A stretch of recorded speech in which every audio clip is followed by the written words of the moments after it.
All right. I think we're going. All right, cool. So this is episode 1. We're two playing sports. We're going to be a podcast that's going to focus on Oklahoma sports exclusively. We're all OU graduates, so we're probably going to be a little biased, but we'd love to hear your feedback. So just go follow us on Twitter, send us messages on your feedback, leave a comment, just let us know. I guess to start off, one of the hosts, Jose. Like I said, graduated from Oklahoma. And I'm just excited to get this podcast going. Would you guys introduce yourselves? Yeah, my name's Jacob Brumbaugh. I obviously, as Jose said, I'm an OU grad. Obviously, we'll be a little biased, but we'll try to do our best to be impartial as best as we can. But a couple of my favorite professional teams, the NFL, the Patriots, and the Red Sox and the Celtics are all my pro teams. But mainly focused on football, basketball, college and pro, and baseball, and that's about it. I'll pass it on to Brandon. And that's me. I'm Brandon, and my favorite NFL teams or favorite professional teams would be the Dolphins out of Miami. I am a Heat fan, and I'm a Cubs fan. I like to think of myself as the biggest OU fan of the group, so I might be the most biased. But yeah, I will also do my best to get this right. My good friend Jose, who started the podcast, said we're going to be exclusively Oklahoma athletics. In that regard, he kind of lied to you right off the jump, because we're going to be talking a little bit of all sports, but mostly Oklahoma athletics. You're right. I fucked up. I'm sorry. Starting off on the wrong foot. But to get going, let's just jump into it. Get into the NCAA tournament. Obviously, ORU went on a monster run. Best Oklahoma team this year. Who would have thought that? Yeah, and the thing is, they arguably should have maybe beat Arkansas. I think Arkansas escaped that one. They had the best. You can't get a better look in that moment in time. Down to you get a wide open look at three. He almost hit it. I think whenever he shot that, I think he thought it was going in. It was a good looking shot. Whenever it went up, I said that's in. And for 3.1, I think it was 3.1 seconds left on the clock. I mean, going full court. Could you have ever asked for a better look? I was hearing some people complain about his shot and not, pulling it up too early, and I beg to differ. I don't think there's any other way I would have drawn that up. Did they want him to hold it for like half a second more and dribble inside the 2-point line and then tie it? I don't know. It's like when he didn't have. Remember that shot Dame hit in the playoffs against the Thunder?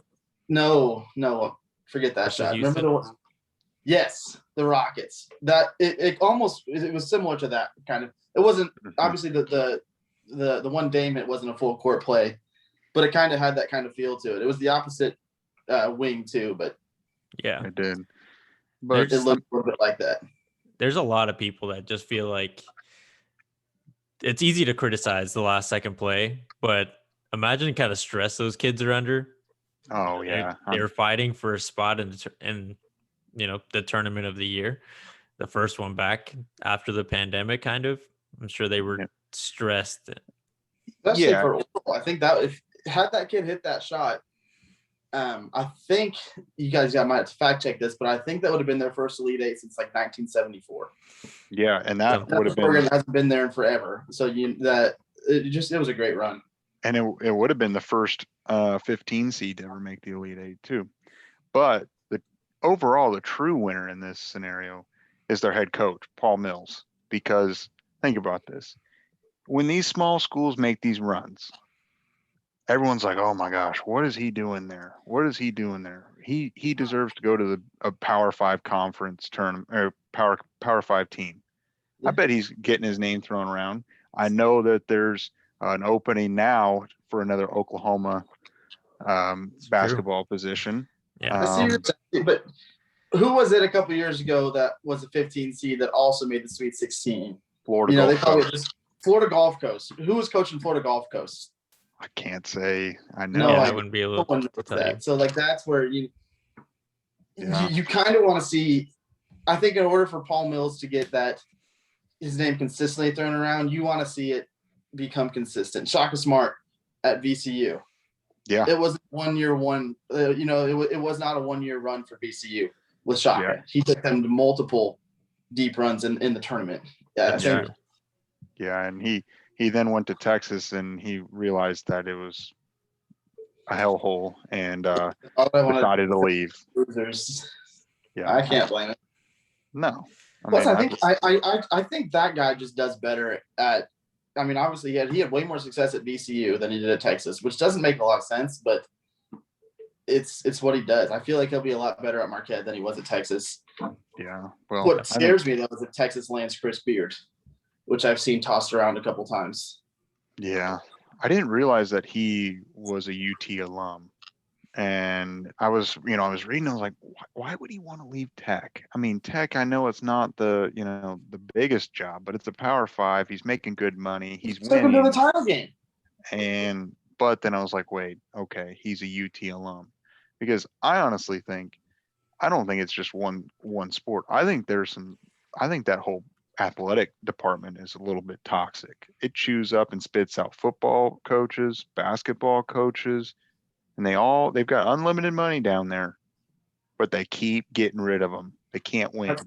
I said the same thing, and Jose thinks that he believes for some reason that this new Texas head football coach, I can't think of his name. Sarkisian. Steve Sarkisian is going to be good because he was great at Alabama. He led a prolific offense at Alabama.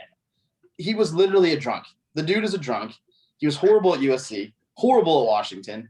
Then he inherits one of the best college football teams ever and makes them look good. Yeah, I'm not buying into the Sarkisian hype. All I'm saying is that guy is going to know how to recruit, and all these kids will So did Tom Herman. Think about it. All these kids are just going to think about how good his offense at Alabama just was. Yeah, and here's the deal. This happens whenever UT gets a new head football coach. When Tom Herman got hired, he landed a couple splash recruits, selling the idea, selling the vision he had. Well, we saw how that went. I mean, it's happened before, and I think it has a lot to do with the AD. Granted, now I think overall, I think it'd be better for the Big 12 that we have Texas as a at least respectable football team, not the football team they've been putting on the field lately. If Texas isn't even halfway respectable next year, Oklahoma's gonna, obviously we're all a little biased here, but I think Oklahoma runs away and hides with the conference. No one else is gonna. Maybe Iowa State. Iowa State. They're kind of returning the same team. They were kind of a pain last year. On the on the thing with Texas, them being like a toxic environment potentially for all sports, Mac Brown was on Pat McAfee show, and he said that it was nice being the head coach at Texas, but it kind of made him not love football anymore for a while, and that's why he retired for a little bit and went to media. He said that winning was just a relief. He couldn't enjoy being a football coach anymore. So he just because for some reason, I mean, they've got a pretty good past and good history, but you land a job like that, Tom Herman at the time was the hottest candidate at the time. Comes to Texas. Sark is obviously he's right up there. I don't know if he probably was the biggest name to get as far as coaching goes. So they land these guys and they're just expected to win so much. And there's a lot of pressure. And I to your point, to what Matt Brown said, I think that does probably affect your ability to just coach the game. Yeah. So I was going to say, let's reel it back in. Yeah, let's rewind a little bit. Let's go back to the Oklahoma basketball head coach almost. I think in the Oklahoma basketball, how we did during that, during our run, I say we, but we weren't on the team, but I mean, a lot happened for OU. Yeah. So we got ORU taken care of. I mean, they did great, and I hope they're back next year, but you just never know. But as far as OU, I mean, gosh, Lon Kruger's gone. And then Trey Phipps actually just transferred. Breaking news about a half hour ago. He's going to ORU. And then now we've got an open coaching position, lost our lead assistant coach. We're losing a couple people in the transfer portal. Devion Harmon announced for the draft, which I don't know if he'll actually be gone. And Austin Reeves just declared. who knows about Manic?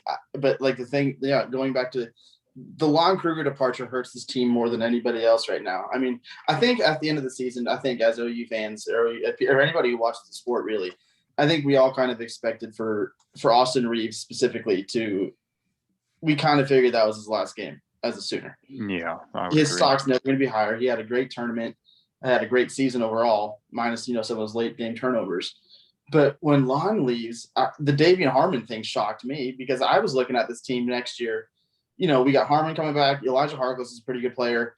You got Emoja Gibson, who's a pretty good player. Kirk Waith obviously said he's leaving, but I think it was a team that was like a big man away, from being a legitimate Big 12, team or a pretty decent contender. And now with Lon leaving, like you said, a couple transfers gone. Davian Harmon shocking us leaving.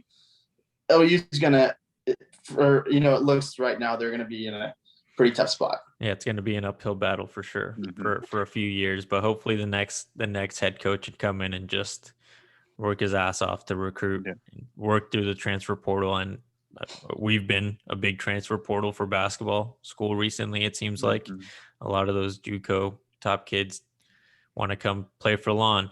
Hopefully this next guy can do the same thing. Yeah. The biggest, I think, for an Oklahoma standpoint at this point in time, and you hate to say it, you never want to root against a kid, but the best thing that could happen to the Sooners is Davian Harmon, unfortunately, getting a bad draft grade and coming back. And then, you can try and build around him. Yeah, no, definitely. I mean, and recapping the whole season, I mean, coming into the Big 12, Big 12 rankings, I can't remember where we were, but I'm pretty sure OU was in the bottom half of what all the preseason other people were predicting. But we got to think about the reason why we were even really competing and made the tournament and won a game was because of, like Jose said, were the transfers. Harkless transferred and Gibson transferred, and luckily they were able to be eligible immediately. And contributed immediately because I believe they transferred with the idea that they were going to sit out for a year. And I don't think without those two guys, we would have been as good as we were. No, and I think another thing that hurts Oklahoma is they kind of got hot at the wrong time, if you know what I mean. Obviously, you want to win every single game. You're never going to go into a game losing or wanting to lose. But Oklahoma, we were red hot, man. We're West Virginia, Kansas, Alabama. What was it? There was a week where we had like 4 top 10 wins. Yeah, I mean that was rolling along. We're thinking a 2 seed, 3 seed for this team, and then you run into Kansas State and Manhattan, and the wheels just come off. Which Lon Kruger, I know that's his alma mater. It was a house of terror for him going into Manhattan for whatever reason. That team, I think we've lost 8 years in a row there. I could be wrong, but it's been a long time since we've won since Lon's first season as the head coach. Then he's been there for 10 years. So then I was wrong. It's 10. But, overall, I think Lon, when he came in and he inherited the program, I mean, we were definitely nowhere where we are now. I mean, Lon is, he didn't necessarily win us a national championship, but we did get to the Final Four. He brought a lot of stability, he's just a good person overall. I mean, I think I read something that he never cussed during practice. Not once. That's just the type of guy he is. And he really provided a lot of stability. But I do think that this team, in order to take the next step, is to hire someone that's younger, like a Lincoln Riley of basketball. And like we were talking about potential candidates, I don't really believe the Paul Mills hype. I know he had one good run. He won their conference. I just don't see him being a reasonable option for OU. You want to see some consistency before you do that. Yeah, and we'll see what happens, but we need to get someone in there now because kids are transferring, kids are worried. We got to figure out who's in, who's out, and so there's a couple guys. We talked about Paul Mills. We don't believe it, but you got Grant McCaslin. And unfortunately, I was really hoping for Carlin Hartman, the top assistant coach from OU, who's incensed to join Lonnie's son. Yeah, at UNLV. From what I've read and what I've heard is he was a very, very strong recruiter and a very very much a guy that recruits gravitated towards during the process and really enjoyed. And he brought in a lot of talent, but he's never been a head coach before. So but he's been an assistant for a while. And yeah, I was about to say, I don't necessarily buy into you need to have head coaching experience to be a good head coach. I mean, yeah, correct me if I'm wrong. I believe Lincoln Riley's first head coaching job was as the Oklahoma head football coach. he was. Yeah, no, that's 100% correct. He came from East Carolina as the offensive coordinator. No, I mean that's not a requirement. I was really hoping because half your success is off of recruiting, and Definitely. I mean, you can be the best head coach, but if you don't have talent on the field, you're just going to get beat. And it definitely matters more in basketball, I would say, than in a sport like football. You'd get one big star. I mean, for example, we got Trae Young for that 1 year. He transformed the program that year. We were on national TV almost every single game. And if we weren't, we were at least on ESPN at the end of the night. You could always find OU highlights. Trae Young, just getting that look at star. what Cade Cunningham did to Oklahoma State. Exactly. Yeah. I mean, that's a team that no one really even no one watches Oklahoma State, I feel like, until they land this kid who's the best recruit since who knows when or whatever. And he's a team. He's a kid that had them. I think a lot of people had the Cowboys going a lot further in the tournament than they did. Well, what happened to them is very much like what happened to OU when the year we had Trae Young. Like we had all the hype and we got knocked out in the first round. So I mean, even the big kid, that kid with the big hype can bring you a lot of attention. You just got to utilize that attention and continue getting recruits. And the difference in the Trae Young was able to do that. The difference in the Trae Young Cade thing to me is, even with Trae, I don't believe we didn't finish very high in the conference, and I know we lost in, I think, the second round of the conference tournament. Yeah. Oklahoma State with Cade Cunningham, they beat Baylor in the semifinal round, and then they kind of had a letdown against Texas. Right. But even before the Big 12 tournament run, they beat Westphal without Cade Cunningham and without another one of their starters. They were hot at the perfect time. Yeah, I mean they beat us twice. They beat West Virginia. They lost to Baylor in the end of the regular season, but then yeah, they beat Baylor in the Big 12 tournament, and they lost to Texas in the finals. But yeah, they, like you said, they were hot at the right time. But a lot of the experts had Oklahoma State making a decent run, Elite Eight, Final Four type run. And I saw a few of them say that they thought they could win it all. So yeah, and the problem is they ran into an Oregon State team, and the way the refs officiated that game, I could be wrong, but I believe there were 72 free throws 73. combined. 73 free throws in that game. 35. Oklahoma State had 38.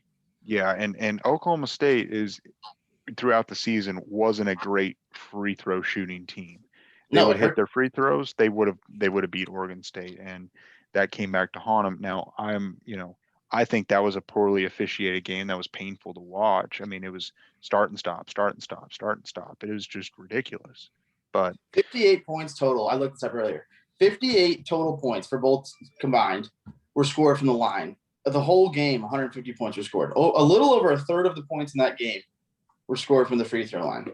Yeah, it's painful to watch. But I mean, and then talking about coaching, I mean, OSU, they've got great stability now. They signed Mike Boynton for 7 years. I think it was $3 million annually, so up to $21 million and change. You got the bag. I hate to say. I mean, I obviously I'm not a fan of them, and I don't really wish them well very often. But that was a great play to bring. You can't let a guy program around. You can't let a guy like that go. Well, as soon as you got him, you pay him whatever he wants. You said 10 for, throw it at him.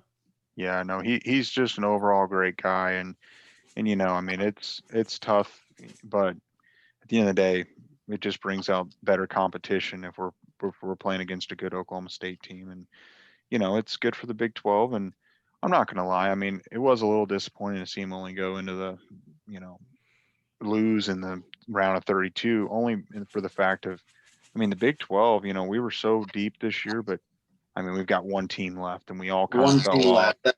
But that one team left, I mean, I think they have a legitimate chance to bring it home. Yeah, and you want to talk about a team that finally got hot at the right time was Baylor. They got beat and they finally got time to practice and get through their COVID protocols. They were COVID struck probably more than anybody in the country as a team. Mm-hmm. They had a rough time with that. But before we move on here, I know it's this bit of the conversation has been a little mixed up, but let's end it with who's going to win the tournament this year. Randy, want to go ahead with the prediction? It's going to be Gonzaga. We hate to see it. We don't want to see it. I think Gonzaga, if you look back on it, Oklahoma is the team that gave Gonzaga their toughest run in the tournament. That's the game, in my opinion, that was the worst officiating game I've ever seen in my life. And I talk to Jose all the time. And not only, it was 26-12 free throw differential. It's a plus 14 for them. We lost the game by 16. That, in my opinion, can't happen. But that being said, that's just I have to bitch the rest real quick because I hate that game. But it's going to be Gonzaga. That's who I have. Yeah. I mean, it's tough because Gonzaga looks so strong. I mean, to get into the Final Four, it was literally a cakewalk for them. And normally, really, I mean, no, we had them a couple times on a close run, but they won by 16. But I think Gonzaga is the safe pick, but I really like the way Baylor's playing right now, and I think Baylor, Gonzaga. Yeah, I think. Oh yeah, I think Baylor and Gonzaga. I think UCLA's magical run ends. Luke Walton is depressed after this. That's a great run. I'm pulling for UCLA. I want UCLA to win. Right. Looks like it's going to be Gonzaga. Yeah. Jose, what do you think? I'm on the same boat as Brum. I think Gonzaga is obviously the clear favorite. It's going to be more surprising if they don't win at this point, but I'm just going to stick with the Big 12 and go with Baylor. Yeah. And one last thing before we move on. How about that horrible shot at the end of the Michigan game by Wagner? The same thing. I said the same thing. Disagree. No. The look was great. It was just the fact that he airballed it. It was a great look. It's just the execution just Jose was saying bad inbound play, and I couldn't. No, I thought it was a bad inbound play.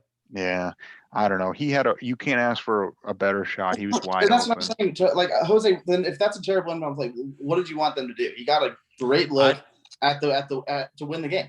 No, I agree, but I think that with less than a full second to end the game, you should just try to tie it. Yeah, I mean, there's some argument. Get it closer to the basket.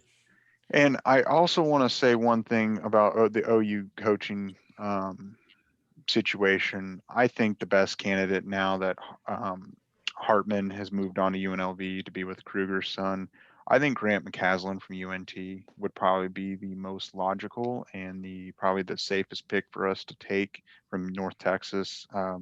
He inherited a team the year he got there. I think it was the 16-17 season. They went 8-22. And the next year they ended up going 20-18 right after he took over. And then, they've been pretty consistent over the last few years. And then they upset Purdue in the first round this year. Mm-hmm. He's been there for 4 years, turning around. They haven't been, they haven't won a ton of games, but they're doing a lot better. They're winning 60 to 70% of their games for the past 4 years. And that's North Texas was this year. Yeah. So they were a 13 seed. They beat Purdue as a 4. I think he's probably the best option. And then, the wild card is Kelvin Sampson from Houston, Kelvin Sampson's son. I mean, they're in the Final Four. Sooner ties. Yeah. I mean, he's an alum. He played here. And I from what I've heard is that he would chomp at the bit if Castiglione said, "Hey, we want you." I think he would be coming here to be our head coach. It's just a matter of is there no like Fred Hoiberg's, because that guy, forget about what he did in Chicago. He was terrible in Chicago. Is he still coaching basketball somewhere? I think he got fired. He's a free agent, but that's a guy. Then if I'm Oklahoma, why are we not banging on his door? I don't know. Yeah, that actually I have never even thought about him. He had a great run at Iowa State. He was so good at Iowa State, the Bulls hired him. And like I said, he was horrible at Chicago, but that doesn't matter. We're talking about for college basketball. Yeah, If he that knows guy's what he's doing creative, there. like Jose's saying, then I think we're dumb for not hammering that guy's door down. Well, I guess we're just gonna have to wait and see. I think you guys, the Brum made great points. The OU ties, then turning around a program, a shitty program at that, is gonna get him a lot of looks. But to the next topic, opening day tomorrow. I know that there's gonna be some marquee matchups, but the fact that Houston's gonna go back to see some fans after they got a year off, getting shit I can't from wait everyone, for it. it's gonna be a fun game to watch, no They matter what lucked the out. score is. They lucked out so much last year with the pandemic and no fans because people can't wait to just ruin their lives. They're gonna get so many boobers, shit thrown at them, and it's they deserve every bit of it. They literally they cheated. Like they deserve everything coming their way, and I can't wait to see it. It's more infuriating that they didn't get any real punishment. The guy just said they shouldn't have done it practically. Moved on.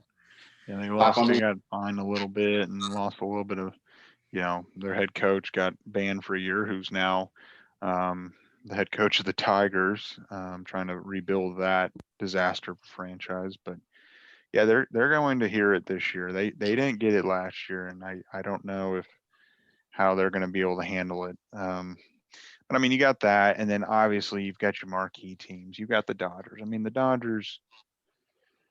I can't stand LA, but good Lord, They're they gonna be are good. stacked. The They are Padres stacked. are going to be good. Two California teams I think are going to be a legitimate threat. Then obviously the Yankees. I think the Yankees are going to be just as nasty as they usually are. A sleeper team, and it might not even be too big of a sleeper. The White Sox. Yep. The White Sox have a lot of hype going into this year. They've got a lot of young prospects that have turned around, that they're starting to produce. I mean, you can't sleep on the Twins either. The Twins are a solid team that probably will make the wild card. I think it's going to be a 2-horse run in that Central. I mean, because the Indians and the Royals and the Tigers. I mean, the Indians shipped away Lindor, and they're kind of signaling we're rebuilding.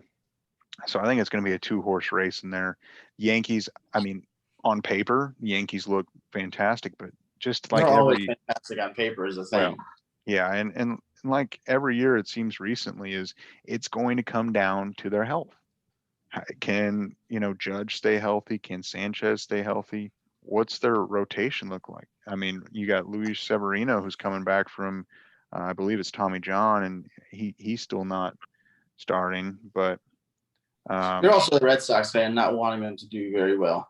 no, I mean, yeah, of course, but I mean, if I were to pick a winner in the AL East, I'm probably going to end up taking, probably the Yankees. They're probably a safe pick. I mean, the Blue Jays won't be bad, but we're not going to be. We'll be middle of the pack. We'll probably be 85, 95 wins this year and have around 500, a little over 500. I mean, yeah, but you talked about a team that has a lot of hype going in this year, and it's the Padres. I mean, can the Padres put it all together? Because I think I've heard this story before. Yeah, you say that, but dude, they have everything you need to be really good. They do. I mean, they do. They're And now it's deep. They've got all the bats you need. They can, and I think they will make a run. I don't. For someone Yeah. that doesn't watch baseball or really care about the sport, I know that the Padres have all the hype behind them right now. Yeah. Tatis Jr., that guy has become a celebrity seemingly overnight. Yeah. I mean, last year he just burst onto the scene, and you want to talk about another team that has all the hype and they always flop are the Mets.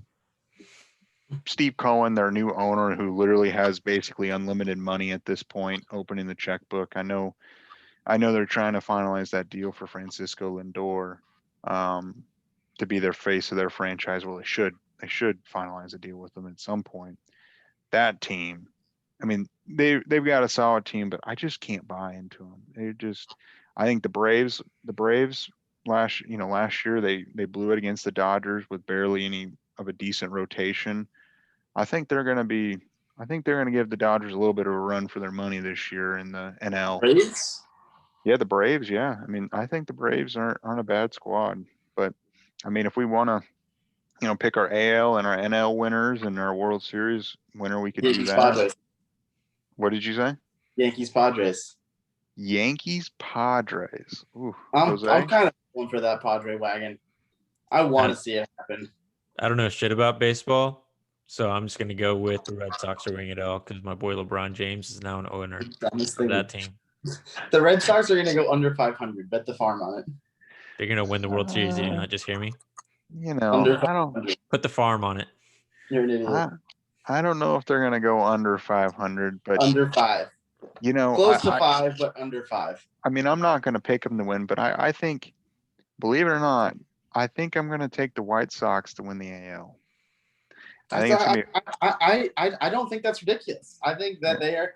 That's the team I brought up first when I said, a team that look out for is the White Sox. Yeah, and I'm gonna pick the White Sox, and then I'm gonna take the Dodgers. It pains me to say the Dodgers, but they're so stacked on paper. I would love to say the Braves. That would be a cool matchup. White Sox Braves. The Dodgers are pretty good. Yeah, I would say they lost Jock Peterson, but yeah, I don't know how much it's gonna hurt them. No, so I think for my pick, it's just gonna be the Dodgers and the White Sox, and I'm gonna probably say. It's tough to repeat, but I kind of think the Dodgers are going to win it all again. Well, I want to head Yankees Padres, and I'm just going to ride the Padres the whole way through this. So lock the Padres, hammer it. All right. Well, let's see how the season unfolds, and we'll just refer back to this first episode and see who's actually right when the Red Sox win the World Series this year. Hey, I hope I'm wrong. I hope it's the Red Sox. There's no chance. Well, that is an episode.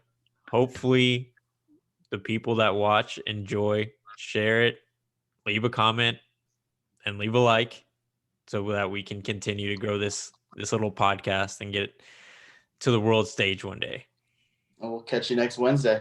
Yep, next Wednesday. See ya.